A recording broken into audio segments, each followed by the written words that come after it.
ప్రస్తుతం మనం ఖమ్మం జిల్లా పాలేరు నియోజకవర్గం నేలకొండపల్లి మండలం ఆచార్యగూడెం గ్రామ పంచాయతీ పరిధిలోని బీఆర్ఎస్ పార్టీ గ్రామశాఖ అధ్యక్షులు మాదాల రాజుగారి దగ్గర ఉన్నాం. నమస్కారం సార్. నమస్కారం సార్, మీరు రాజకీయంలో ఎప్పటి నుంచి కొనసాగుతున్నారు సార్? 1999 నుండి. సార్, ఫస్ట్ మీ ప్రస్థానం ఏ పార్టీ నుంచి కొనసాగింది? కాంగ్రెస్ పార్టీ. సార్, మరి కాంగ్రెస్ పార్టీ నుంచి ఇప్పుడు బీఆర్ఎస్లోకి వచ్చారు? కాంగ్రెస్ పార్టీ నుంచి తెలంగాణ వచ్చాక మేము బీఆర్ఎస్ పార్టీలోకి వచ్చినాం. సార్, కాంగ్రెస్ పార్టీ నుంచి పార్టీలకు మారడానికి కారణం ఏమై ఉంటుంది సార్? మాకు ప్రత్యేక తెలంగాణ కేసీఆర్ గారు సాధించిందనే ఒక ఉద్దేశంతో మేము టీఆర్ఎస్లోకి రావడం జరిగింది. మా మీద ఆ పార్టీకి ఉన్న అభిమానంతో మాకు గ్రామ శాఖ ఇచ్చారు. అంటే మీరు పార్టీ మారాల్సిన అవసరం అంటే రాజకీయ ప్రయోజనాల లేకపోతే వ్యక్తిగత ప్రయోజనాల కోసం మారాలి? రాజకీయ ప్రయోజనాల కోసం మారాలి.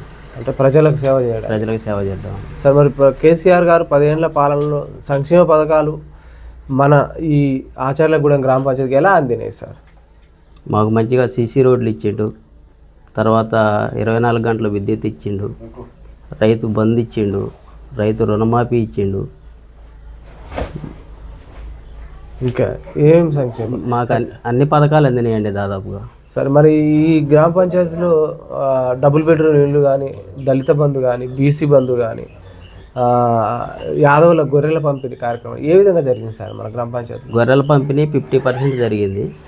తర్వాత డబుల్ బెడ్రూమ్లు కట్టించారులే కానీ మా ప్రభుత్వం దిగిపోయేటప్పటికి అవి పూర్తి కాకపోవడం వల్ల మా ప్రభుత్వం వాటిని ప్రజలకు అందజేయలేకపోయింది. బట్ ఇప్పుడు మా ప్రభుత్వం కట్టించిన ఇళ్ళకి ఆ కాంగ్రెస్ రంగులేసి కాంగ్రెస్ వాళ్ళు వాళ్ళ స్వార్థం కోసం వాళ్ళ పార్టీలో ఉన్న మనుషులకు ఇవ్వటానికి కొన్ని ఏర్పాట్లు జరిగితే మొన్న మేము వాటిని అడ్డుకొని తిరస్కరించినాం. ప్రజెంట్గా అవి పెండింగ్లో ఉన్నాయి. సార్, మిషన్ భగీరథ ద్వారా ఇంటింటికి నల్ల నీళ్ళు అందుతున్నాయా? ప్రతి ఇంటికి నీళ్ళు వస్తూనే ఉన్నాయి. మరి సంక్షేమ పథకాలలో ఇప్పుడు కళ్యాణ లక్ష్మి కానీ, షాదీ మొబైల్ ఇలాంటి కార్యక్రమాలు మన గ్రామంలో ఎంతమంది లబ్ధిదారులు అందినాయి? కళ్యాణ లక్ష్మి వచ్చేసి ఒక 25 మందికి అందినాయండి. తర్వాత ఈ సీఎం రిలీఫ్ ఫండ్ ఒక 20 మందికి అంది ఉంటాయి. తర్వాత ఇక షాదీ ముబారక్ అంటే మా ఊళ్ళో మైనార్టీ వాళ్ళు లేరు.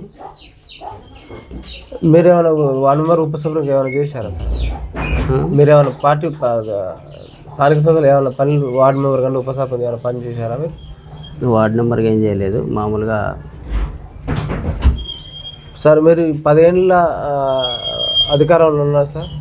మరి మీరు ఇన్ని సంక్షేమ పథకాలు కొనసాగించినట్టు మరి పార్టీ అధికారంలో రాలేకపోయింది, కారణం ఏమంటారు సార్? ఈ కాంగ్రెస్ ప్రవేశపెట్టినటువంటి కొన్ని పథకాల వల్ల ఈ జనాలు అపోహపోయి ఓట్లేసి కాంగ్రెస్ని గెలిపించి ఈరోజు బాధపడుతున్నారు. సార్, ఇప్పుడు ప్రస్తుత కాంగ్రెస్ గవర్నమెంట్ 6 గ్యారెంటీలతోటి అధికారంలోకి వచ్చింది. 6 గ్యారెంటీలు ఎలా అమలు అవుతున్నాయి మన గ్రామంలో? సార్, ఉదాహరణకి నేనే సార్, నాకు రైతు రుణమాఫీ కాలేదు. మాకున్నది 3.5 ఎకరాల భూమి. మాకు అక్కడ 2.5 లక్షల రూపాయలు బ్యాంకులో అప్పు ఉన్నది. కనీసం రుణమాఫీ అనేది ఎంతో కొంత కూడా మాకు జరగలేదు. రుణమాఫీ వల్ల మాకు నష్టమే జరిగింది తప్ప ఈ గవర్నమెంట్లో మాకు రుణమాఫీ అనేది జరగలేదు. నెక్స్ట్ రైతు భరోసా కూడా ఇంతవరకు వేయలే. 3.5 ఎకరాలు అన్నారు, 3.5 ఎకరాలకి ఇంతవరకు రైతు భరోసా వేయలేదు. సో కాంగ్రెస్ గవర్నమెంట్ 6 గ్యారెంటీలు ఒకటైనా ఉచిత బస్సు చేసినాం అంటున్నారు, 200 యూనిట్ల కరెంటు మాఫీ జరిగింది అంటున్నారు, 500 రూపాయలు గ్యాస్ సిలిండర్కి ఇచ్చినాం అంటున్నారు, సన్నవడ్లకు 500 బోనస్ ఇచ్చినాం అంటున్నారు, 2 లక్షల రుణమాఫీ చేసినాం అంటున్నారు. సార్, ఇది ఎంతవరకు వాస్తవం అంటున్నారు? ఇందులో సగమే జరిగినాయి సార్, సగం మాత్రం అసలు అది జరగలేదు. 2 లక్షల రుణమాఫీ, 2 లక్షల రుణమాఫీ అనేది అసలు అడ్రస్సే లేదు. రైతు భరోసా అనేది ఇంతవరకు అతిగతి లేదు. ఉచిత కరెంట్ అనేది ఒకటి వస్తున్నది. తర్వాత బస్సు ప్రయాణం అనేది ఉన్నదేమో మాకు కూడా తెలియదు, ఎందుకంటే ఏ రోజు మేము పోయి బస్సు ఎక్కిన వాళ్ళం కాదు. మాకు ఏదైనా బైక్ మీద వెళ్తాం వస్తాం తప్ప మేము బస్సు ఎక్కిన వాళ్ళం కాదు, దిగిన వాళ్ళం కాదు. ఆ బస్సు ఎట్లా నడుతుందో కూడా మాకు తెలియదు. సార్, మీ మాజీ ఎమ్మెల్యే గారు కందాల ఉపేందర్ రెడ్డి గారే ఓడిపోవడానికి కారణం ఏమైంది? కందాల ఉపేందర్ రెడ్డి గారు ఓడిపోవడానికి గల కారణం ఏంటంటే ఈ ఉచిత పథకాలు ప్రవేశపెట్టడం వల్ల జనాలు అపోహ చెంది ఓట్లేసి గెలిపించారు. ఇవాళ బాధపడుతున్నారు. కందాల ఉపేందర్ రెడ్డికి మనం ఎందుకు ఓట్లేదు, అటువంటి నాయకుడు నాకు తెలిసి ఈ రాష్ట్రంలోనే లేకపోవచ్చేమో అని మేము అనుకుంటున్నాం. సార్ ఇప్పుడు ఖమ్మం జిల్లా నుంచి 3 మంత్రులు ప్రాతినిధ్యం వహిస్తుంది సార్. పాలేరు నియోజకవర్గం నుంచి పొంగులేటి సుధాకర్ రెడ్డి గారు ఉన్నారు సార్. ఎలాంటి అభివృద్ధి జరుగుతుంది సార్? సార్ మా ఊళ్ళో అభివృద్ధి అనేది ఈ కాంగ్రెస్ గవర్నమెంట్ వచ్చాక అభివృద్ధి అనేది ఏమీ లేదు. అభివృద్ధి జరిగింది అంటే టీఆర్ఎస్ కట్టించినటువంటి ఆ డబుల్ బెడ్రూమ్ ఇళ్ళకి రంగులేసి వాళ్ళ గవర్నమెంట్ కట్టించిందని చెప్పుకునే అభివృద్ధి తప్ప వాళ్ళంటూ ప్రత్యేకంగా వచ్చి మా ఊళ్ళో చేసినటువంటి అభివృద్ధి అంటూ ఏమీ లేదు. చూడండి, అస్తవ్యస్తంగా ఉంది ఊరు. ఒక డ్రైనేజీ కానీ ఒక సీసీ రోడ్డు కానీ ఎక్కడన్నా ఉందో మీరు చూడండి. మరి గత 10 ఏళ్ల కాలంలో అంటే సర్పంచ్ ఉన్న హయాంలో అప్పుడు ఎలాంటి అభివృద్ధి జరిగింది? మా ఊళ్ళో సీసీ రోడ్లు సార్, సీసీ రోడ్లు ప్రథమంగా ఏంటంటే సీసీ రోడ్లు మా ఊరు చిన్న విలేజ్. ఇంతకుముందు అంటూ 1-2 కాంగ్రెస్ గవర్నమెంట్లో రామిరెడ్డి వెంకరెడ్డి గారు మంత్రిగా ఉన్నప్పుడు అప్పుడు ఇచ్చారు. ఆ తర్వాత టీఆర్ఎస్ గవర్నమెంట్ వచ్చాక మొత్తం సీసీ రోడ్లు అయిపోయినాయి. తర్వాత డబుల్ బెడ్రూమ్ ఒకటి అయింది. ఇక మాకు ఇప్పుడు ఇంతకుముందు అంటే పొలాలకు పోవాలంటే నానా ఇబ్బందులు పడేవాళ్ళం. ఇవాళ ఏం లేదు, పొద్దుపూట పోయి మోటార్ వేసుకుంటే మళ్ళీ సాయంత్రం పోయి బంద్ చేసుకొని వస్తున్నాం. మాకు రైతులకి ఎటువంటి ఇబ్బంది లేదు.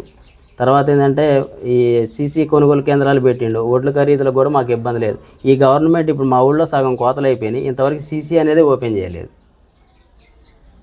సార్ త్వరలో స్థానిక సంస్థల ఎలక్షన్ రాబోతుంది. ఎలక్షన్ అంటే మద్యం డబ్బు ఏర్లై పారుతుంది, అంటే రాజకీయ పార్టీలే ప్రజలను ప్రలోభాలకు గురి చేస్తున్నాం అంటున్నారు సార్.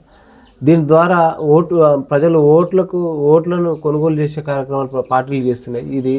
దీన్ని రూపుమాపాలంటే మీరు ఒక పార్టీ గ్రామశాఖ అధ్యక్షులు ఎలాంటి సూచన చేస్తారు ప్రజలకు కానీ పార్టీలకు కానీ? ఇప్పుడు మద్యం అనేది అది మనం ఆపితే ఆగేది కాదు. ఎందుకంటే జనం బానిసలు అయిపోయారు మందుకి. జనం బానిసలు అయిపోయినాక మనం మద్యాన్ని ఆపి ఓటేయడం అనేది అది మనం చెప్తే వినేది కాదు, అదే జరిగేది కాదు. ఎందుకంటే చదువుకున్న యువకులే ఇవాళ ఎమ్మెల్సీ ఎలక్షన్లు వస్తే చదువుకున్న యువకులే తప్పుదారి పట్టించి అధికార పార్టీలోనే అని చెప్పేసి అధికార పార్టీకి ఓట్లేసి గెలిపించి నానా ఇబ్బందులు పడుతున్నాయి. ఈ రోజుల్లో మద్యం లేకోకుండా మద్యాన్ని నిషేధించి మనం ఓట్లు వేయడం అనేది మన వల్ల అయ్యే పనే కాదు. సార్, యువత బాగా పెడదారి పడిపోతుంది. యువత డ్రగ్స్కు మద్యానికి బానిస అయిపోతుంది. మహిళల మీద అఘాయిత్యాలు చేస్తున్నారు.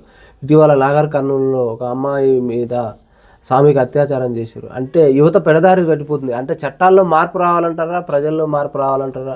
ఏం సూచన చేస్తారు మీరు? చట్టాలు ఎన్ని మార్చినా ప్రజల్లోనే మార్పు రావాలి తప్ప చట్టాలు ఏం చేస్తాయండి. ఇప్పుడు ఒక చట్టం ఒకటి తయారు చేసింది అంటే ఆటోమేటిక్గా మనిషి అనేవాడు ఆ చట్టాన్ని ఎట్లా అధిగమించాలనేది ఆలోచిస్తున్నాడు తప్ప ఇది మనుషుల ద్వారా మార్పు రావాలి కానీ చట్టాల ద్వారా మార్పు జరగదు. సరే, మహిళలకు ఎలాంటి రక్షణ కల్పిస్తుంది ప్రస్తుతంగా? మహిళలకి రక్షణ అంటే ఏముంది, ఇప్పుడు పోలీస్ వ్యవస్థ ఉందండి. పోలీస్ వ్యవస్థ ఏం చేస్తుంది? ఇప్పుడు నాకు ఒక బలం ఉంది, పార్టీ మీద నాకు బలం ఉంది. ఆ బలాన్ని నేను పోలీస్ స్టేషన్కి వెళ్ళి కూర్చుంటే అధికార పార్టీ ఉంది అంటే అధికార పార్టీ వైపే మొగ్గు చూపుతుంది స్టేషన్ తప్ప మామూలుగా ఆడ అన్యాయం జరిగింది అని ఎవరు పట్టించుకునే పరిస్థితిలో లేరు.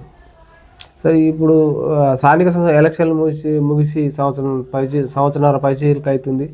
స్పెషల్ ఆఫీసర్ల పాలన నడుస్తుంది సార్. మరి ఎలాంటి అభివృద్ధి కార్యక్రమాలు జరుగుతున్నాయి గ్రామాలలో? గ్రామాలలో అభివృద్ధి అంటూ ఇంతవరకు కొత్తగా ఏం జరగలేదండి. మొన్న ఏదో ఆ స్కీమ్ అన్నారు, ఈ స్కీమ్ అన్నారు, ఇంట్లో ఉన్న డబ్బులు కాజేసుకొని ఆ జిరాక్స్ పేపర్లు తీసుకొని ఇవ్వటం తప్ప ఒక రేషన్ కార్డు అమలైందా? ఇప్పుడు ఏదో కొత్తగా ఏదో లోను ప్రవేశపెట్టారు, రాజీవ్ యువ వికాసం పెట్టారు, అదేమన్నా అమలైందా? ఏం లేదు. ఇన్కమ్ సర్టిఫికేటు, క్యాస్ట్ సర్టిఫికేటు, ఇవన్నీ సర్టిఫికేట్లు అంటూ మా పనులు వదులుకొని మీ సేవల చుట్టూ ఆ ఎంఆర్ఓ ఆఫీసుల చుట్టూ తిరగటం తప్ప అక్కడ జరిగింది ఏమీ లేదు. సార్, మీరు అంటే స్థానిక సంస్థలో గెలిచిన సర్పంచులు కానీ ఎంపీటీసీలు కానీ వార్డు మెంబర్ కానీ స్థానికంగా ప్రజలకు అందుబాటులో ఉండడం లేరు. అంటే గ్రామాలు అభివృద్ధిలో కుంటుపడిపోతున్నాయి. అంటే ప్రజలు ఆవేదన వ్యక్తం చేస్తున్నారు. ఎలాంటి నాయకుడిని ఎన్నుకుంటే గ్రామాలు అభివృద్ధి చెందుతాయి, ముందు పదంలో నడుస్తాయి అంటారు? యువత రావాలండి, రాజకీయానికి యువత రావాలి. యువత చదువుకొని ఉండి ఆ యువతను తీసుకొచ్చి మనం రాజకీయం చేస్తే వాళ్ళకున్న నాలెడ్జ్ని మనకి డెవలపింగ్కి ఉపయోగిస్తారు తప్ప యువత చదువురాని మూరుకుని డబ్బులు అని చెప్పేసి రాజకీయంగా మనం ఓటేసి గెలిపిస్తే ఇప్పుడు ఏముందండి, దున్నపోతు ఏంటంటే గట్టేమన్న సందంగా ఈ ప్రభుత్వ పరిపాలన ఉందని నేను చెప్తున్నాను. సార్, ఈ ఆచార్యగూడ గ్రామ ప్రజలకు మీరు ఎలాంటి సూచన చేస్తారు? అంటే ఎలాంటి వ్యక్తిని ఎన్నుకుంటే గ్రామం అభివృద్ధి జరుగుతుందని మీరు భావిస్తున్నారు సార్? ఒకవేళ అవకాశం మీకే వస్తే మీరు ఎలాంటి అభివృద్ధి చేస్తారు గ్రామాన్ని? అభివృద్ధి అంటే ఇప్పుడు మామూలుగా ఏమి చదువుకొని ఒక వ్యక్తికి మనం పెత్తనం ఒప్పచెప్తే ఆయన ఒక ఎంఆర్ఓ ఆఫీస్కి కానీ, ఒక ఎండిఓ ఆఫీస్కి కానీ, ఒక కలెక్టరేట్కి కానీ, ఒక పోలీస్ స్టేషన్కి కానీ పోయి ఏం మాట్లాడగలుగుతాడు? డబ్బులు ఉన్నాయనే ఒక హోందాతనంతో నలుగురు నెంబటేసుకొని రౌడీజం చేయడానికి పనికొస్తాడు, కానీ విజ్ఞానం లేనివాడు విజ్ఞాని కానప్పుడు ఊరిని ఎలా బాగు చేయగలడు? ఒక విజ్ఞానవంతుడు ఈ ఊరికి గ్రామ సర్పంచ్ కావాలని మేము కోరుకుంటున్నాం. Okay sir, thank you sir. చూస్తున్నాండి మీ తెలుగు టీవీ.